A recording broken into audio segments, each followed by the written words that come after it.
Noches, yo voy a hablar en castellano, estoy estudiando portugués, pero no estoy en condiciones de dar mi exponencia en portugués, así que hablaré lo más lento posible. En primer lugar, quiero expresar muy especialmente mi agradecimiento en nombre del Centro de Investigación y Gestión para la Economía Solidaria y en el mío propio, a Liela, a Nildo, por la invitación a participar de las jornadas y a su vez, y vos sabés, Nildo, también por qué, por haber tomado la decisión ustedes de que estas jornadas se dediquen a la teoría marxista de la dependencia. Eso no me parece menor. ¿Por qué? Porque nos dan un espacio para que todos los investigadores de América Latina, que hay gente de Paraguay, bueno, ustedes de Brasil, algunos representantes de Argentina, podamos empezarnos a encontrar, intercambiar el estado de nuestras investigaciones y empezar a debatir cuál es el futuro de esta teoría. Entonces, gracias por tomar la decisión de que este espacio sea para la teoría marxista de la dependencia. Y en segundo lugar, y no menos importante, quiero expresar la solidaridad en nombre del SIGES y del mío propio con el pueblo bolivariano, con el gobierno bolivariano, en estas instancias que están ocurriendo, porque más allá de que se han planteado cosas sumamente interesantes en cuanto a que el proceso ha tenido temas no resueltos, hoy estamos en una situación aún más dura y es que la derecha está absolutamente actuando en connivencia con Estados Unidos para que este proceso fracase. Así que la verdad, compañeros, me parece importantísimo expresar nuestra solidaridad, no aislar a Venezuela, porque una de las primeras decisiones de Estados Unidos es el aislamiento. Hay muchos intelectuales tomando distancia del proceso venezolano y la verdad es que me parece que hay que estar atentos con eso. Ay, perdón. ¿Se comprendió? Sí. Bien, voy despacio. Sí, sí. Bueno, así que en este pedido de solidaridad, en este momento tan particular de Venezuela, empiezo a desarrollar algunos temas y en primera instancia quería comentarles que cuando me llegó la invitación, se me ocurrió que hablar de la teoría marxista de la dependencia y el neodesarrollismo me pareció que un buen título, y el que se me ocurrió en realidad a mí, era el proceso actual de América Latina, una nueva oportunidad para la teoría de la dependencia. Esa es la pregunta que se me ocurrió. Entonces, pensando en lo que pasó a partir del año 2000, ¿voy bien así con este ritmo? Bien. Hay una serie de rebeliones populares, ¿sí?, en América Latina, en particular en Bolivia, Venezuela, Argentina, Ecuador, todos con contextos de crisis políticas, vacíos de poder, desconciertos en la clase dominante, todos de diferente profundidad, porque como han comentado aquí en otras mesas, no todos tuvieron organizaciones que pudieron aprovechar ese grado de reacción popular en los diferentes países. De hecho, eso determinó procesos totalmente distintos, desde planteos a, como ocurrió en mi país, que se vayan todos, odio a los políticos, a planteos con una profundidad mucho más antiimperialista y hasta proponerse, como en el caso de Venezuela, el socialismo del siglo XXI.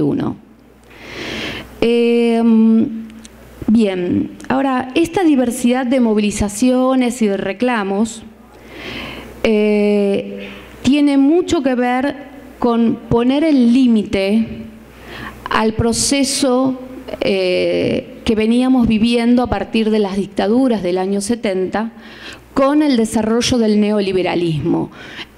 Más allá de la diferente profundidad, todas las rebeliones generaron un punto de inflexión para la aplicación de las reformas neoliberales. A partir de allí, la clase no pudo seguir aplicando las medidas que lo deseaba y que lo vino haciendo después de los procesos dictatoriales y de las democracias restringidas, todas las medidas en que venía generando y que produjeron ¿qué? Flexibilización laboral, pobreza, desocupación y desindustrialización. Digamos que si la heterogeneidad es lo que caracterizó a estos procesos políticos a partir del año 2000, la homogeneidad es lo que se dio en el campo de la economía. ¿Por qué estoy diciendo esto?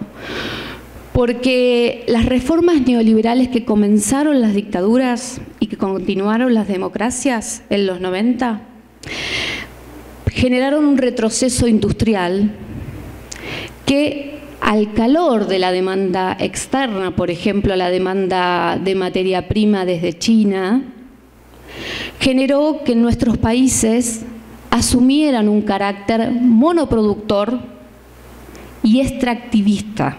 Pero esto se homogeneizó en casi todo el continente, más allá de procesos políticos diversos, como podría ser los Kirchner en Argentina, Evo en Bolivia, Correa en Ecuador y Chávez en su momento en Venezuela.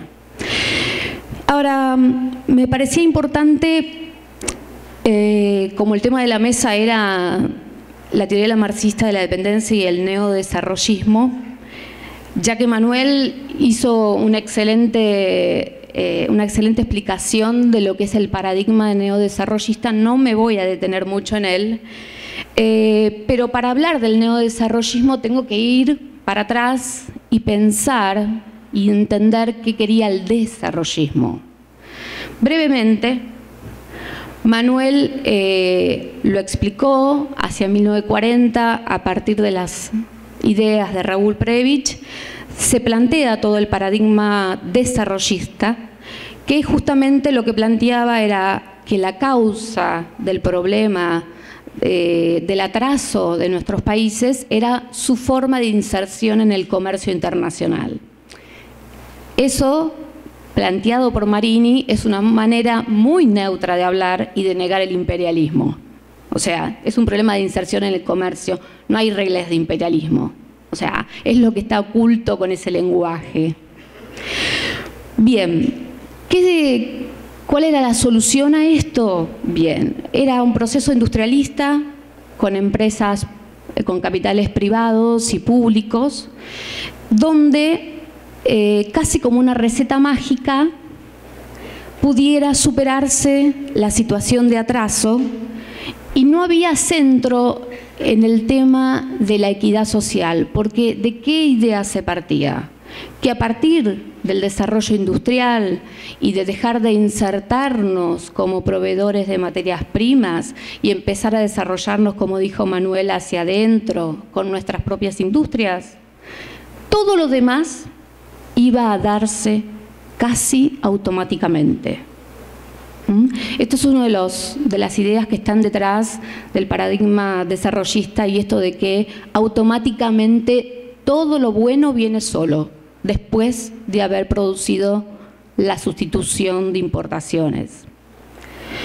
Ahora, sin detenerme tanto en el tema, que ya también lo desarrolló Manuel, esto es tomado como la ideología de la CEPAL.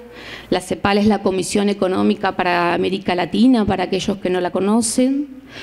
¿Y cuándo entra en crisis el paradigma? Sobre todo cuando se empiezan a ver los resultados de la aplicación de procesos industrialistas en lo que fueron los países africanos que se habían liberado del colonialismo. Entonces, a partir de los 60 se ve el fracaso del paradigma desarrollista, porque si bien estos países crecieron, la inequidad y las dictaduras fue la moneda corriente de estos procesos. Entonces, todo lo bueno no venía solo y el crecimiento no traía igualdad. Esto hizo que en sus intelectuales una gran pérdida de confianza de este paradigma, a la cual le asignaban casi, yo diría, un poder de solución automático. Desde este lugar Manuel ya lo explicó muy bien, todo el contexto internacional en cual surge la teoría de la dependencia, y yo a eso agregaría cuál era la situación de Brasil en el cual se encontraban imbuidos Vania Bambirra, Rui Mauro Marini y Teotonio dos Santos. Para aquellos que no lo saben, ellos estaban estudiando en la Universidad de Brasilia. La Universidad de Brasilia en los 60 estaba dirigida por Darcy Ribeiro. Darcy convoca a André Gunder Frank a dar un seminario sobre estructural funcionalismo, mientras este grupo, Vania, Rui y Teotonio, estaban desarrollando un estudio pormenorizado del capital.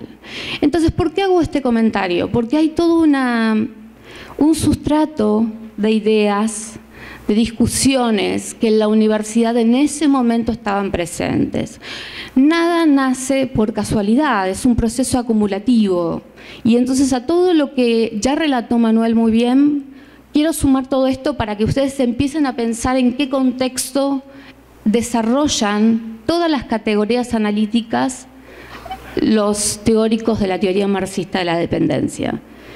Y para complementar lo que ya dijo Manuel, creo que el herramental que generaron los tres es en primera instancia basado en el concepto de dependencia. Y ahí quiero ser bien específica porque me parece que es necesario definirlo para todos aquellos que no lo conocen en profundidad. Ellos entendían y definieron la dependencia como la forma de integración al mercado mundial, que dio origen a un tipo particular de desarrollo, que ellos denominaron modo de desarrollo capitalista dependiente, el cual tiene leyes propias, contradicciones propias, y son también las contradicciones de ese modo de desarrollo, más las del propio funcionamiento del sistema capitalista, en el cual ellos concluyen que va a determinar generando una crisis que llevará a su radicalización y cambio. Esto es en líneas generales el pronóstico que ellos elaboran en sus primeras obras. Fundamentalmente en Socialismo o Fascismo de Teotonio dos Santos de 1972.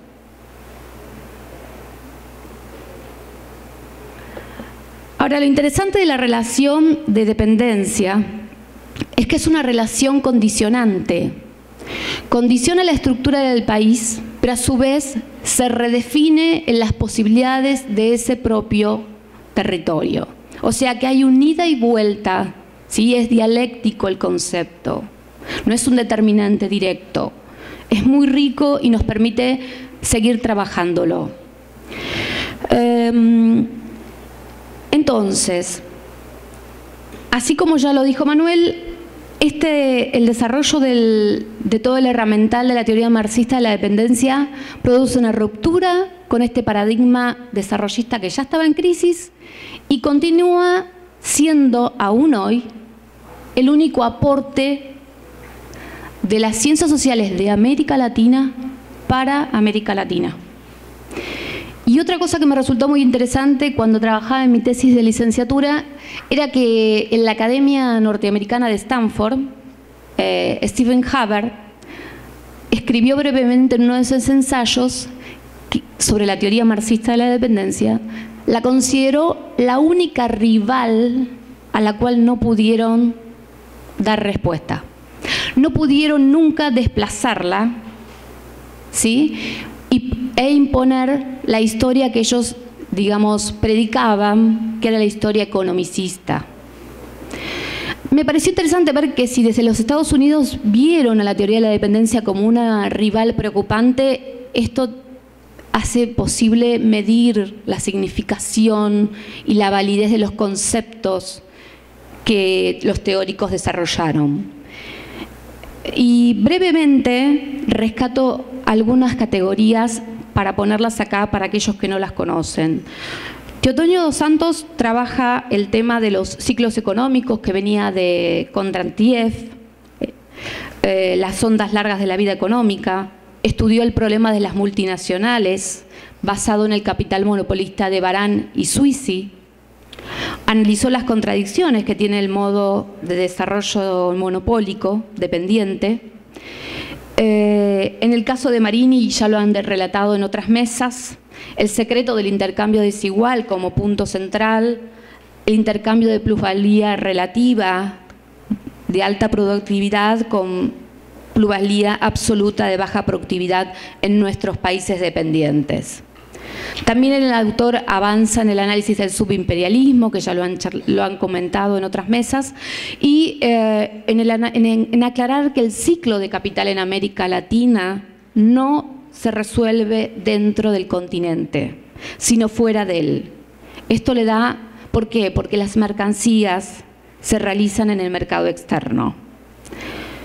La obra de Bania, en particular, se focalizó para estudiar los diferentes tipos de estructuras dependientes una vez que se integran a la fase monopolista.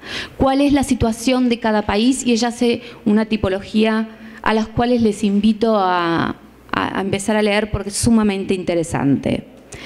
Ahora, también quiero rescatar el aporte del grupo marxista de la dependencia al programa de la Unión Popular de Salvador Allende, porque ellos formaron parte de esa experiencia, porque ellos iban, como decía Teotonio, resolviendo las contradicciones que diariamente el proceso fue teniendo, y un proceso que, como dijo Manuel, también fue único en el continente. Finalmente, con los sucesivos golpes de Estado en el Cono Sur a partir de los 70, el proceso de la revolución en Chile tiene su fin en 1973 y numerosas movilizaciones populares, como ocurría en Argentina, por ejemplo, también fueron frenadas por la dictadura, la represión y la desaparición de generaciones casi. Y se produjo lo que planteó Marini a partir de los años 80 y que fue la ofensiva contra la teoría marxista de la dependencia y una gran pobreza teórica. Hasta hace pocos años en la Universidad de Buenos Aires no había lectura de textos de los teóricos de la dependencia. Esto es de estos últimos 3 años que se vuelven a leer textos de Marini, de Teotonio, de Bania. Fueron desplazados, y fueron desplazados, como dijo Manuel, también en procesos de represión. Ahora, volviendo, yo decía que nuestros procesos actuales son muy homogéneos en su estructura económica y que se los comenzó a denominar neodesarrollistas y que tenían un carácter digamos, nuestros países empezaron nuevamente a tener un carácter de proveedores de materias primas para el mercado mundial, combustible, alimentos y minerales. De esta manera, esta nueva forma de producir va subordinando a la industria y da prioridad a los modelos extractivos. ¿Qué quiero decir cuando estoy hablando de un modelo extractivo? Estoy hablando de un modelo que prioriza extraer elevadas cantidades, no solo en peso, sino elevadas cantidades de producto de la tierra, por ejemplo, donde hay nutrientes que no son de fácil reemplazo, donde se genera un alto nivel de contaminación ambiental, donde hay un mínimo valor agregado y donde se destina prácticamente toda esa producción a exportar. Entonces, con esas 4 características podríamos estar explicando a qué estoy llamando un modelo extractivista. Ahora bien, esta forma de producción tiene como destino, decía yo, el mercado externo, ya no el mercado interno como su antecesor. Y si comparamos la realidad que tienen nuestros gobiernos, a los cuales yo señalé, son gobiernos políticos con diferentes procesos. No es lo mismo el proceso bolivariano que la década kirchnerista. Hay una suerte de separación entre lo que es la economía de la política, porque no hubo modificación de la forma de acumulación que empieza a haber desde los procesos dictatoriales y que llevó a esta monoproducción y extractivismo. Eso no fue modificado, sin embargo, políticamente hay cambios, hay una intención de integración regional, se habla de proyectos, en el caso de mi país, nacionales y populares, pero hay un divorcio de la política con la economía. No se modificó la forma de acumulación. Se subsidia a la industria a través de mejoras en sus tarifas de servicios públicos, a través de subsidios directos que los propios industriales aprovechan en su propio beneficio sin ninguna intención de profundizar un proyecto industrial. Entonces, dentro de este panorama me parece muy interesante la observación que hizo muy recientemente, en enero de este año, Claudio Katz en una serie de artículos, donde dice también que este neodesarrollismo es conservador, porque no redistribuye los ingresos, que digamos, mejor dicho, redistribuye ingresos, pero no desde el beneficio que obtiene el empresario, sino porque tiene en el fondo la visión idílica de un capitalismo que generará en un futuro bienestar para la mayoría, mientras hoy lo que practica es el asistencialismo. Hay numerosos programas, aquí en mi país se llama Asignación Universal por Hijo, en todos los países, en general de América Latina, hay programas asistencialistas que eran necesarios desde el contexto en donde veníamos de pobreza, desempleo. Entonces era necesario actuar sobre esa emergencia. Ahora, para adelante, ¿cómo seguir? No podemos seguir con programas asistencialistas en forma continua. No hay plan para adelante.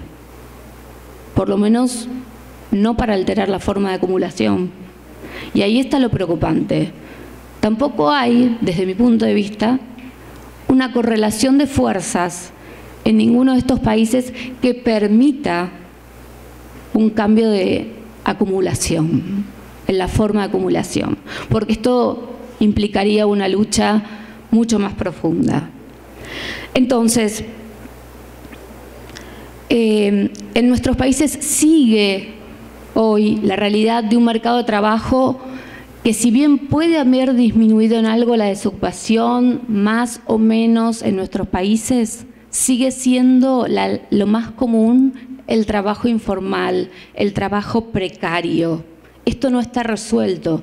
Una fuerza laboral a la cual se remunera a un bajo costo y que tiene bajo nivel técnico. Esto, como línea general, no fue modificado, y la asistencia hace que esto quede de esta manera formalizado. No modifica esta realidad. Y entonces nuevamente vemos ese divorcio entre lo que dicen los discursos y lo que se termina generando en la práctica económicamente. Entonces, ¿a quién beneficia el neodesarrollismo? Claramente a la burguesía. Es una burguesía que ya no está acumulando a nivel de cada país como quería el desarrollismo, sino que tiene una fuente de acumulación a nivel internacional y gana desde ese lugar. Solo que ahora, aparte, tiene la posibilidad de hacer negocios regionales con el apoyo de los gobiernos. El Mercosur es una plataforma de negocios regionales para esta burguesía, y lo aprovecha. Aprovecha los subsidios, pero no hay una intención más allá. Ahora, desde mi punto de vista, me parece importante explicar por qué me parece que es un buen momento para relanzar la teoría de la dependencia. porque considero que sigue siendo la única, y ya lo dijo Manuel con claridad, que pudo contraponer y romper con el paradigma desarrollista, y puede y tiene la posibilidad, a partir de algo fundamental que está en manos de nosotros, de todos ustedes y de todos aquellos que se dediquen a investigar este tema, y es actualizar todas estas herramientas conceptuales que nos dejaron Vania, Ruy y Teotonio. Actualizarlas, ver si son aplicables en esta actualidad, ver si necesitamos crear nuevos conceptos. Hay una frase de Vania que siempre me llegó profundamente, y ella decía: finalmente, ser marxista es ser creador, no un mero repetidor de textos. Es saber utilizar el método dialéctico para hacer un análisis concreto de cada situación. Entonces, si bajo el neodesarrollismo subyace la idea de que el capitalismo es bueno, que debemos desarrollar la burguesía, y que esto es lo que se puede ahora, no hay posibilidad de otra cosa. Y en algunos teóricos del Mercosur, digamos, hasta pensando en que quizás más adelante tengamos posibilidad de otra cosa, de otro horizonte. Entonces aparece como difusa la idea de etapa, de que tendríamos que completar esta etapa para otra nueva etapa. Y otra vez, compramos esto de vamos nuevamente a pasar esta etapa para plantearnos qué sociedad queremos. El neodesarrollismo no resuelve las necesidades del pueblo latinoamericano. La inequidad social sigue siendo lo común. Tenemos 400 millones de habitantes y 100 millones de pobres. Esto sigue sin respuesta. No va a tener respuesta en el neodesarrollismo. Entonces, yo quiero hacerles una invitación. La invitación es a que me parece que es un buen momento para el relanzamiento, porque, como dije anteriormente, la plataforma que nos dejaron los teóricos, en algunos conceptos está muy vigente, en otros debemos ver la reactualización. Es más, debemos pensar cómo juegan el peso que hoy tiene la necesidad del mundo de recursos naturales para ver en qué podemos jugar esto como una herramienta futura de negociación. Porque todos quieren estar o quieren tener una porción de América Latina, porque tenemos el agua, porque tenemos el litio. Bueno, ¿cómo podemos hacer jugar eso en una futura lucha? Tenemos un acervo de recursos que afuera no hay. Estados Unidos sabe, porque tiene un mapeo de todos nuestros recursos naturales. Nosotros no sabemos a veces lo que tenemos. Así que esto está disponible para empezar. Me parece que es la teoría marxista de la dependencia la que tiene claramente la posibilidad de desnudar el carácter de clase que tiene el neodesarrollismo y cuál es su fin último, que es perpetuar el capitalismo. Me parece que la teoría marxista de la dependencia tiene que plantearse, como se dijo en una mesa acá, cuál sería el horizonte socialista y qué contenido le vamos a dar. Algunos compañeros plantearon, bueno, primero planteemos el tema de la revolución. Bueno, sí, ok. Primero planteemos el tema de la revolución, pero tenemos que darle contenido al socialismo. ¿Qué sería el socialismo? Ahora, el socialismo no resuelto desde la academia, sino en diálogo con los movimientos sociales.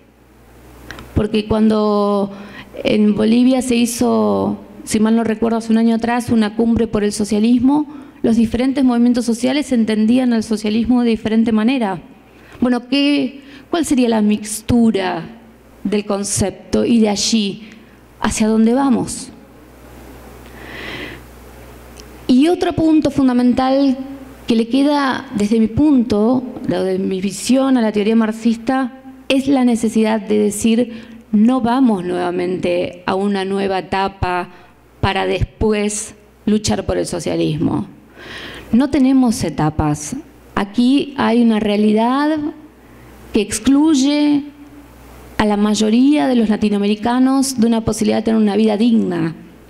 No va a tener resolución en esta forma económica. Entonces, mi invitación es para los investigadores que están aquí del grupo de la teoría marxista de la dependencia, que ya vienen trabajando en el tema, y para todos los estudiantes que están aquí, que se acerquen al tema, porque necesitamos de muchos investigadores y de muchos investigadores militantes y militantes investigadores. Porque esto se va a resolver con el curso de las luchas, pero también pensando nosotros cuáles son los conceptos que nos sirven, cuáles son los que nos faltan.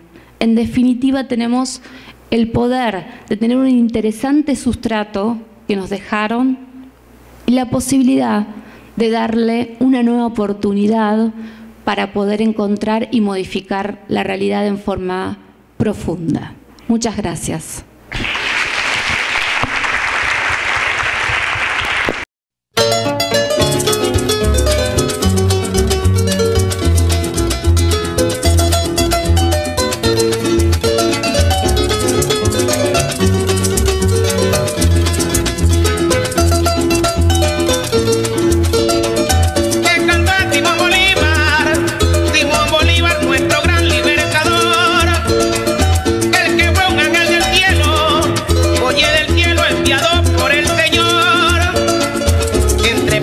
Viva